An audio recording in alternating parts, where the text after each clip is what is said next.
Welcome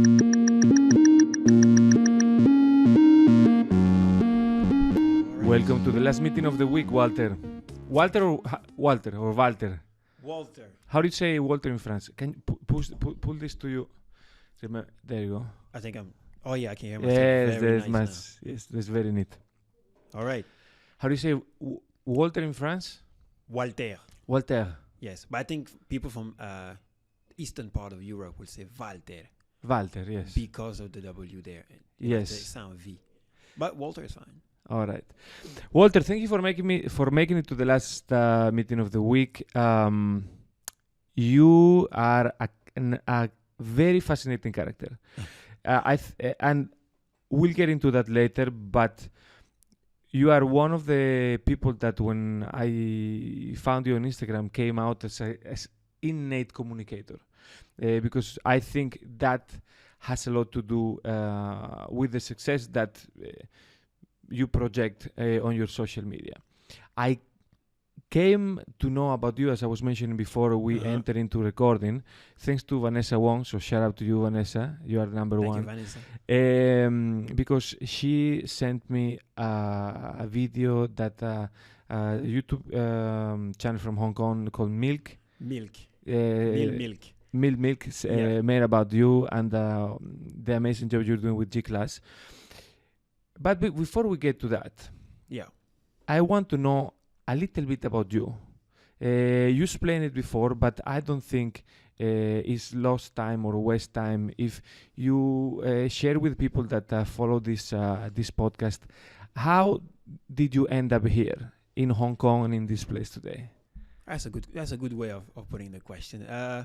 So I end up here because I was, or still am, a professional football player, but I just don't play at a professional level anymore. So I entered Hong Kong in 2016, if I'm not mistaken, as a professional player. Played for a couple of months, and then I left. Came back in 2018. Also played for a couple of months, and then I left. And then I came back right in the middle of COVID in 2022. Crazy time to come back. But back then, all the European football stopped because of COVID. But Hong Kong, they were still playing here. You know, Hong Kong was playing in their bubble, right? Yep. So nobody could enter unless you have a reason to enter Hong Kong. But it was still okay. So my mission was to come back in Hong Kong and trying to enter the league, the football league, that is. But my biggest surprise, once I enter, I realized that, well, it's not that great. You know, there's nobody in the stand. The clubs are paying less money and stuff like this. So actually, I was about 30 years old, 31. Start thinking about how can I transition, where I'm going to transition to as an athlete. So okay. This is why the fitness kind of came in. What happened in 2016 and 2018? Why 2 months each time? I couldn't, the first contract, I couldn't get along with the coach. So I decided to resign my contract, period. I think he didn't understand, or we didn't understand each other. So I decided to walk away and went somewhere else, pursue my dream, which was totally fine with me. And same thing in 2018, same. Couldn't understand the, I will not say the local mentality, because football is a different world with different mentality. So I say, in people in football, I could not get along with this two particular person. I'm not going to mention the name, but is this something general? Let's say the relationship between a country and professional sports. So let's say even high-level amateur sports. Have you found that there is a correlation between the level of well-being around and the level of passion that people put into it?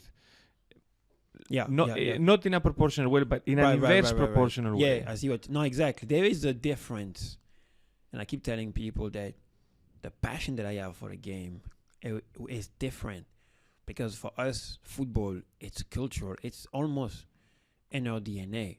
Everybody, where I'm from, want to be a football player, which is here. Football is perceived as a hobby, right? So let's say after school, you don't know what to do. Okay, you go play football. But for us, it meant a dream. It meant taking my family out of a bad situation, bringing bread back home. Like that's what it means. So, and I didn't find that in Hong Kong. I'm sorry to say this, but that's the truth. I did not find that passion, and therefore that caused me to not be happy playing football here.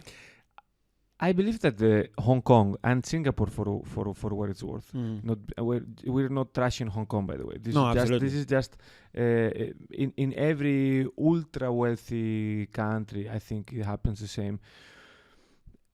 People are way too polite, in a sense. I was more of a basketball player, but I played football as well on the streets when I was growing up, and as kids, we had a degree of freedom from our parents, which meant facing the world head on. Yeah. That then builds a character, and then it develops a persona that, even though when you grow on the real world, on the professional world, you kind of like become more polite and hone yourself. You have this aggressive persona on the pitch. Right. I think in these places that just doesn't happen. They've never been taught how to be like that. Like you say, it's just they're being polite, in a sport like the football that I love so much. You can't be, right? You have to play it with everything you are, right? And everything like you say, you face in the world. It's like it's a fight. It's a real fight. At my level, the level I perform, it's a fight.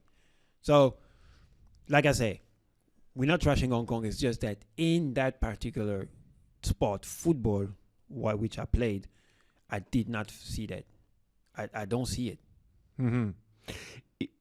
Imagine that you had gotten along in those years, and Right. Is it easy to make a living as a professional football player in Hong Kong? Yeah, you can. Seriously, you can. Right, if you know how to manage yourself, depending the type of player you are, but you definitely can. Okay. For sure. And then you transition to apply your knowledge in training, Right. into helping other people. When we were talking about this maybe lack of aggressiveness, which is a good trait in many parts of life, by the way, in football, does it pass on? Does it, let's say, pass on to the even private relationship with sports? What do I mean by this? If you are used to training like crazy 5 times a day, then when you go to the gym, you tend to be like a radical, like a radical crazy bastard. Right. It's a different approach. Yes. It means, first of all, football, let's say, is a team sport. When I enter fitness, I realize that this is something that there's nobody is going to help you. You're going to rely on yourself because it's you against you. Mm-hmm. So you cannot be aggressive. You need to be very compassionate with yourself and understand who you are and where you want to go, right? In a team, let's say in a team setup, you can rely on people, right? People can push you forward. Mm-hmm. People can take decisions for you. You can't just hop on the train and follow the team. Fitness is a journey that you're going to take alone. It is lonely. I always tell them, a personal trainer, I'm not going to drive the car. You the driver on the driver's seat. Like you the one who's driving. Me, I'm just next to you giving you direction, right? To make sure we don't get lost on the way. But at some point, I will get off. You have to keep going. This is why it's hard. And I think you have to have a soft approach on yourself. You don't have to be hard on yourself. That's pointless. Be soft on yourself. Understand where you are. And even though you're not at the best shape yet, you could get there, right? Little by little. The hardest thing is to face yourself. Tell yourself in the mirror, like, okay, I'm out of shape. Sure. It's fine. I'm out of shape. I'm fat. I drink too much alcohol, right? I cannot resist the thirst of eating sugar. I'm a lazy person. These things are tough. And a lot of people want a personal trainer, but we are, I'm sure of it, with experience that I have, we are a constant reminder of these things, that I'm lazy, that I don't like to do fitness, that I'm choosing something else. Because when you see a trainer, you know what he's going to tell you. Do you work out? Do you sleep okay? What do you eat? How much do you want to be in shape? Like, You know Yep. what I mean? Like all these questions, and those are the questions that you need to ask yourself. And I think it's a tough thing. Is your job more is more important in your line of job your management of the exercise or your management of the psychology of the client? The psychology, it's all in their head. That's the hardest job. One of the hardest job in the world, I believe, because I think the hardest job in the world is to be a mom. That is for sure. But managing people, their expectation, their mental shape, that is the hardest thing ever. 90% of my job is to ask them how are they feeling, how they approaching the days, have they seen progress. Like their mental shape is everything. Is everything. And so that's the hardest part, right? Some of them, they're at the verge of quitting. Some people want fast result. Some people have too much expectation, low standards, high standards of themselves. I mean, that's the hardest part, the mental shape of it, not the physical. You mentioned as some of the problems being lazy, eating bad, eating, drinking alcohol, sleeping, and let's say maybe probably the impatience of wanting to get there as fast as possible. Right. Which one of these is more difficult for you to solve? The hardest one is definitely the one who believe they can achieve things the fast way. Right. So the people are not ready to invest time. No, that's me. I'm ready to invest time. I just want it to happen very fast. Everybody wants fast stuff. And we live in a country where everything is fast. You know, Hong Kong is fast, right? You fast recharge your cars, you pay fast, you walk fast, MTR is fast, everything. So when I show up to somebody's house and I tell them, I'm sorry, this is going to take more than 6 months, right? Yeah. They just don't understand. They're like, why I'm paying this guy for fast result. He's telling me it's going to take a long time. Is he trying to take my money? No. It's a journey, right? It's a journey. It's not a destination. It's gonna take whatever time it takes. And the funny thing is, the more you do it, the more you realize that there's more to know, more to do. It's a never-ending thing, fitness, right? I agree with you. In my case, I believe I'm not lazy. I love to train. I just love to spend time. I just want, in my case, it's not about wanting to invest little time. It's that I underestimate how rusty my body is at almost 40. I'm 30, going to be 37 in 2 weeks. Fantastic. And I'm used to being able to do certain things 10 years ago, 15 years ago. And then when I go to the gym, I expect my body to do the same. Yeah, same. And then I face the harsh reality of now warm-ups have to be longer. Stretching has to be longer afterwards. And I shouldn't push so hard because then I'm going to get hurt. I imagine for different people, the problem is different. In my case, I know what I have to do. I am a little bit trapped in my lifestyle. Right. Meaning lifestyle, and it's 100% related to my work, by the way. I just came back from China yesterday night, and what I do requires me to eat in restaurants way too much. Drink. I don't drink too much, but I drink frequently. Right. Which is something that, when you have a wonderful Chinese guy in front of you who, with all his love, brought you a bottle of Muay Thai and he's keep on filling your little shot glass. I try to hide behind the column as much as I can, but a few times I have to do it, and that's almost every day. So and this takes me. This is a segue to the next question, because I asked before, which is the most difficult, let's say, problem. Who is the most difficult client? Is it the mom, the stay-at-home mom? Is it someone that hasn't done sports all their life? Or is it someone that, like me, is a business traveler and has, let's say, certain problems with sleep for stress and food and alcohol for the lifestyle? The hardest client you could have in fitness, and I'm pretty sure a lot of personal trainers and people in in that area, I will agree, is the one who are trying to get back in shape. Okay, they reach a certain level in their life of fitness, right? They were happy with it, I'm pretty sure. They fell off the wagon. 3 years after, they call in a personal trainer and they tell you, and they show a picture in their phone, this is what I'm trying to be. Yep. Again. So I always tell them, to me, it sounds completely insane. You cannot get back in shape. You only get in shape. The body that you have, even a week ago, is a different one from the one you have today. So you don't get back in shape. You just get in shape, knowing that cycle of life, you aging every day. So unless there is a time machine, we can send your body back to this younger version, you can't. The only thing we can do now is to get you in shape and work with what we have, right? So I always tell my client, you probably don't think it now, but I want you to really enjoy the shape that you have today, because you won't get it back, right? You got to that level today, which is fantastic, right? In a year from now, you'll be a different person. You'll age, right? You maybe starting to have back problems, or be more tired. You probably, for a woman, you're gonna have a kid. You're coming back. It's a different body.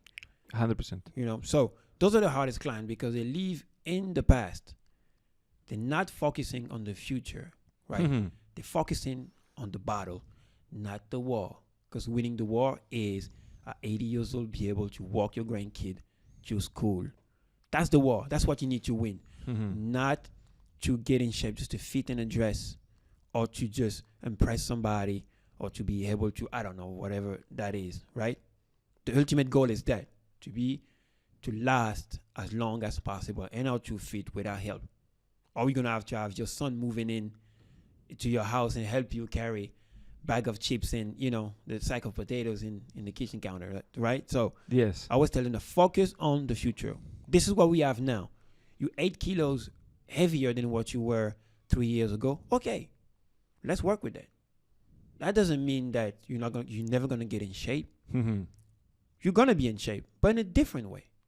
Yes, I have to say that touched me very deep, because I think it's I'm guilty of actually being one of those. And in fact, when I was trying to build a structure in my head of this conversation, I came across a phrase that I loved from you, which is, you can't attract fit from I hate being fat. And this summarizes, it's kind of the same thing that you just said. Right. It's like, I despise where I got from where I was, so now I'm going to try to get rid of this. Right. But what I mean when I was saying that, for those who didn't get it, is that you today, you're the result of what you think of you, right? Or what you've been thinking of you. And if thoughts expands, if you keep thinking like, I hate being fat, everything you do will be toward that phrase. I just hate being fat. So you're having a bad day, bad food, because you just hate it. No, basically, you're just feeding yourself with hate. Instead of saying, well, I want to be fit.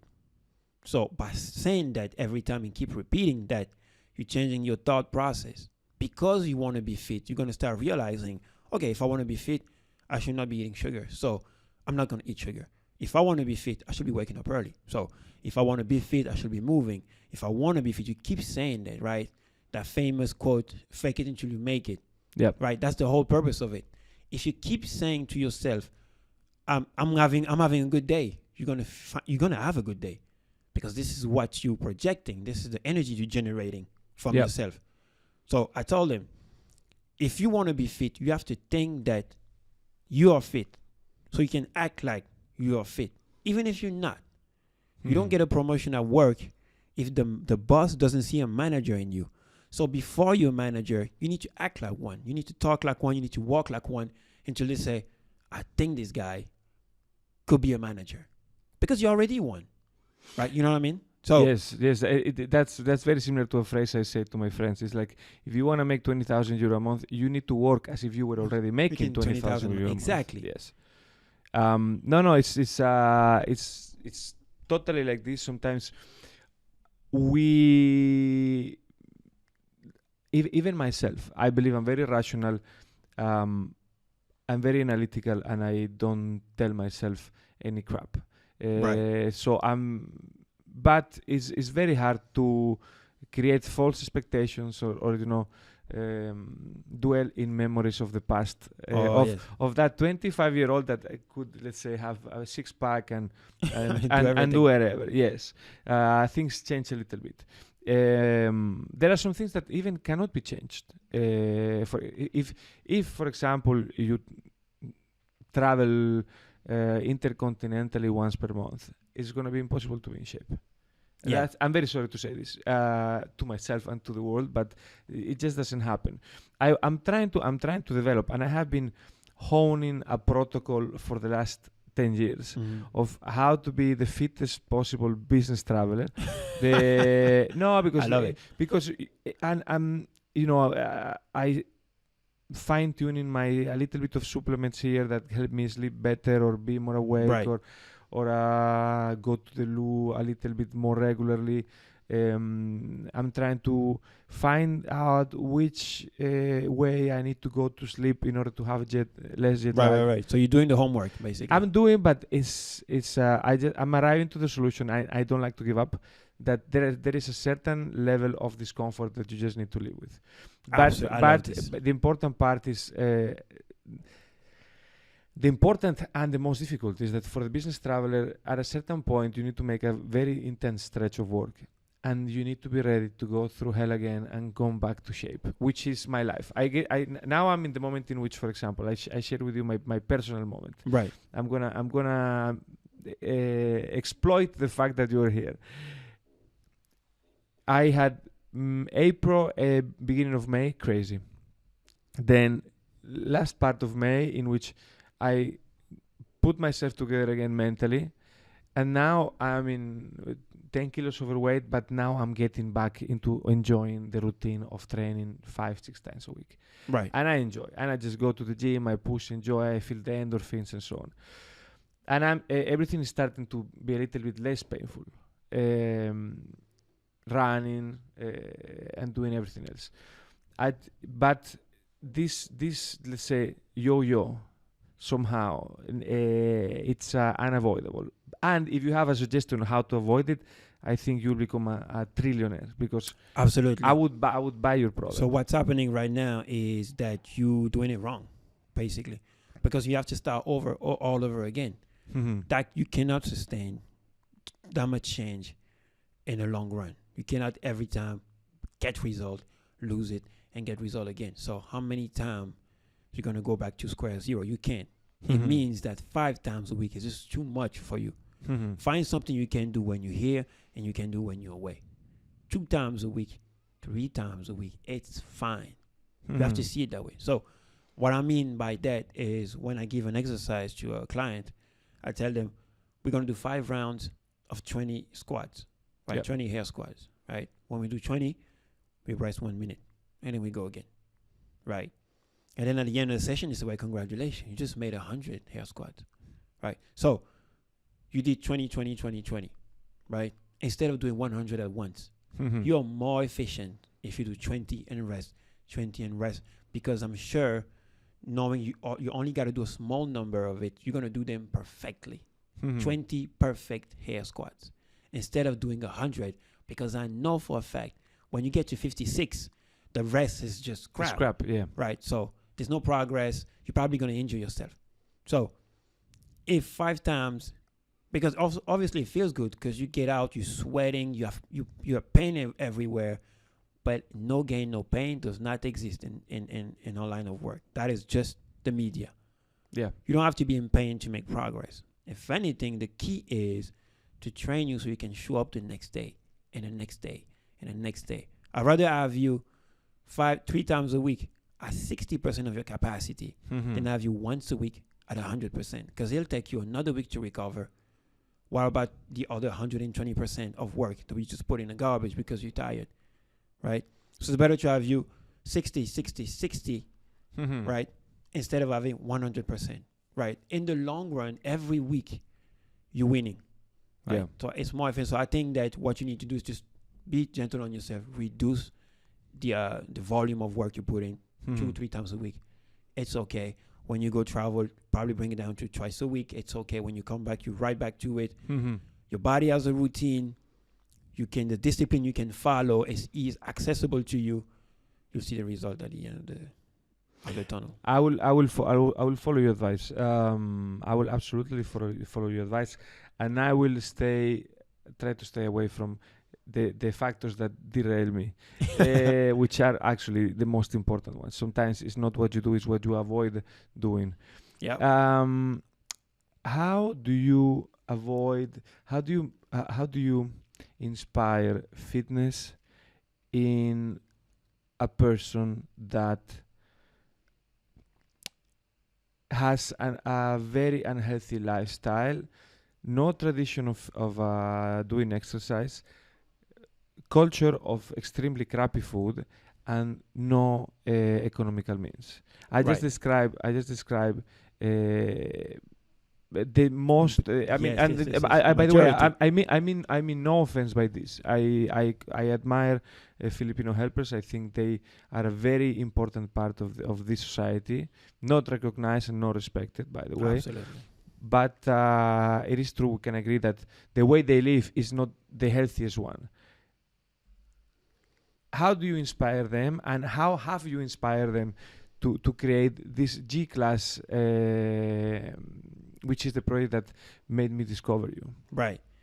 So you have to first. What I would say is, as a general statement, without talking about the Indonesian and the Filipinas, but people are being introduced to fitness the wrong way as a punishment, right? The man will say, "Oh, you just fat, go run." Yeah. Right. Or you don't want. Okay, you're gonna go and play. I don't know. You're gonna play volleyball today, even if you don't like it. So most of the people have been introduced to fitness the wrong way, right? I'm lucky I've been introduced the right way. For me, it was always fun to run and to sweat. That's why I love it so much. So it was never punishment. If anything, it was just a way to just be myself, meet people and stuff. So there is those people. So what I do usually, I just tell them that story. So you know what? It's not punishment. And I just explain them the benefit.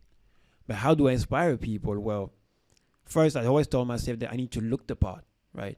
So if fitness is what I chose, then I need to physically and mentally look the part, right? Because I know the benefit that fitness brings into someone. And I always thought I always say that it's not my words that's going to inspire people. It's my lifestyle and the energy that I generate from being me. So people see me happy. They see me joyful. They see me working hard and having this healthy lifestyle and stuff. And they're like, wow, I want to be like him. That's how you inspire people. You cannot just tell people. People are kids. That's what I really believe. And like a kid is a sponge, right? He just absorb anything he sees, anything he can, basically very visual kind of being, right? You can tell a kid, do not touch the fire. It's hot. It will touch it eventually, right? You cannot. But if you act like the fire, it's something that's dangerous. You will just look at you and say, if he's not going there, I'm not going there, right? So, and I think in the positive way, it's the same, right? People see me working out, doing all this healthy stuff, and they realize that it must be the result of all these things. So let me do the same thing. So that's why I inspire them. There's no words to convince somebody. Sure. To be fit, right? It's just people get inspired by the way you are. How did it come about? How did it start? The G-Class. Yeah. It's actually a funny story. So when I started the PT business, let's say, I had few clients. Yeah. And mainly I was outdoor. And in fact, you do things in Hong Kong Park. Yes. I believe, because I think I've seen you there with clients at 7 a.m., 8 a.m. Yes. Yeah, I've been in a few parks, so yeah, for sure. And as I was training my clients, or, and the clients in the morning or whatever, I could spot helpers in the background doing the same routine as I was giving to my clients. And so I'm looking at my clients, she's doing the jumping jack, they're doing the jumping jack, and we're doing push-ups, they're doing push-ups, and then it's awesome, right? It's because I was fresh out of, I was in France, I was in Greece actually, so I came in and I didn't know what helpers or Yes. Indonesian, Filipino were, but I just saw these ladies. So in my head, I'm thinking, okay, that could be potential clients. Okay, let me go introduce myself. And then so I went and had a conversation with them, kind of like giving this, the sales speech and stuff. And they said, oh, we would love to do this, but unfortunately we can't afford. And I was like, why you can't afford? They said, because we're domestic helpers. And I was like, but what does that mean? Do you know what you mean you're a domestic helper? That's a job, right? She said, yeah, but we don't get the same salaries. We don't have access to what you guys have. So I started digging a little bit more about that and went back home with all these new information in my head. I was like, well, that's crazy. Like, there must be something we can do, because if you're a teacher, the people you want to teach, or people are very happy, people really want to learn. And that's the energy I got from these ladies. I'm thinking like, it'd be nice, to have a class with 100 of them like that, like ready to learn and to be fit, and to really appreciate that, the fact that you're spending time with them and stuff like this. Because my paying client, half of them are very grumpy. Like, that's the truth. Are they grumpy? They're paying you, but they don't want to be here. That's why they're paying you in the first place, because they're like, I need somebody to kind of like, They want be someone me. to do the job in their place. Right. So they need a push. That's what we do. But the G class is different. It's a free thing. So the choice is yours. Do you really want to be fit? Right? Yeah. So they're coming in because they want to be. So I went back home that day, and I went back to these ladies, I think 2 days after. And I said, why don't we do a class? Call a bunch of your friends. I'm looking to build my reputation, my experience, because I never taught a group before. I said, that could be a nice opportunity for me to learn how to manage a group. And at that time, it was perfect timing, because I just signed up to get my group fitness instructor certification. I was like, this is perfect. So that will help me gain experience. I get to have a group, and maybe at some point I will charge the class so I can actually make income out of it. But I promise you, after the first class went through, there were like, I think 11 or 12 of them. I just fell in love with this. I was like, there is no way on earth I could charge these ladies. This is too good to be true. It's so good. So from there, I started building, made a WhatsApp group, and I wanted to call it the group class, but it was too basic. So I called it the G class, and it stayed. And it stayed. And then the rest just escalated into what it is now. So how big is the community now? We just reached 1,000. What? 2 days ago on Facebook. What? Are you kidding me? I know. 1,000 souls. I thought you were going to say like 120. No, even. The growth has been insane. And I'm trying to actually connect with all the ladies, remember their names and stuff, but it's a bit challenging. Hey, now it's, I mean, you're still human, my friend. I know. Wow. So, and how long has this been going for? So the G class is 2 years and a half. 2 years I have already. Wow. Yeah, we And started. you do it every week? So what I do seasons. Before I used to do every Sunday, but then people, people were not engaged anymore and stuff. So I was like, oh, you know what? When I need to make this an event. Mm-hmm. So what I do is I will do 10 weeks. I will have a break of 3 months, 4 months, and 4 months, and I will do 10 weeks again. Just like a boot camp type of thing. Yeah. So All right. I will have that for them, and then we also have a couple events. Like right now we are off seasons, so we have maybe like 3 or 4 events before the new season start. Okay. Through the season, what I want them to do, because the idea is to give them access to fitness, basically. Yes. And I have my style of teaching, but fitness is bigger than that, right? I realize that I'm just a small part in a huge ecosystem, right? I teach HIIT workout and I do muscle toning. This is what I do: resistance training and HIIT.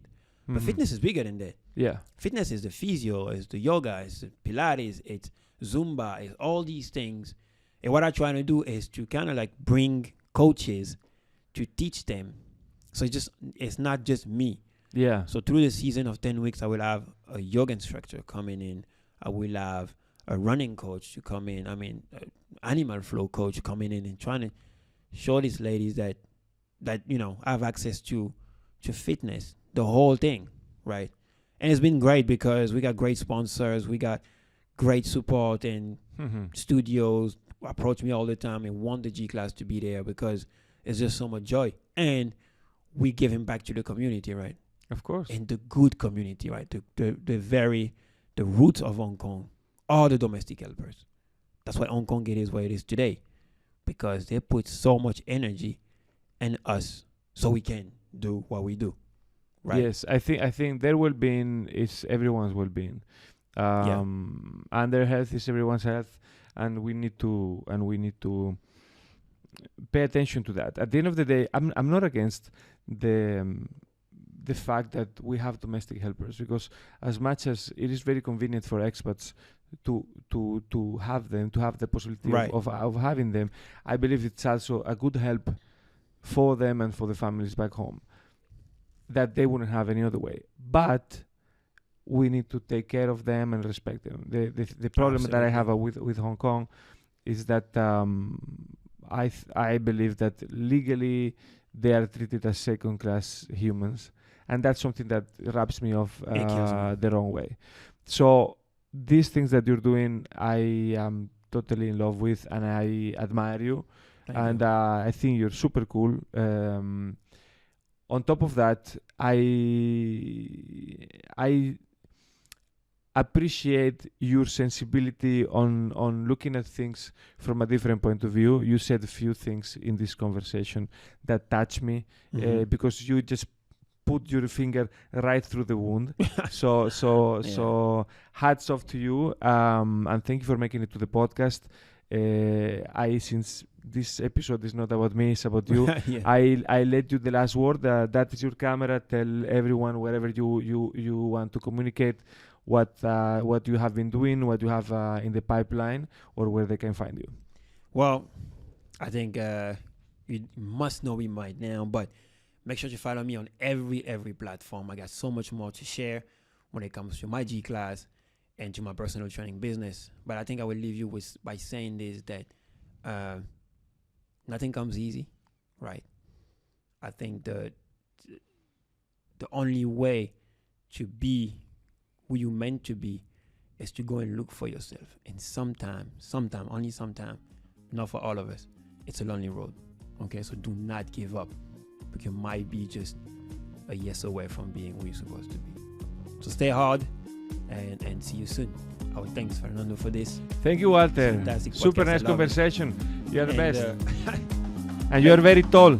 I'm not used to having tall guests. You are out of the camera almost. Thank you. I look forward to talk to you many more times. For sure. Take care. Ciao. Wow.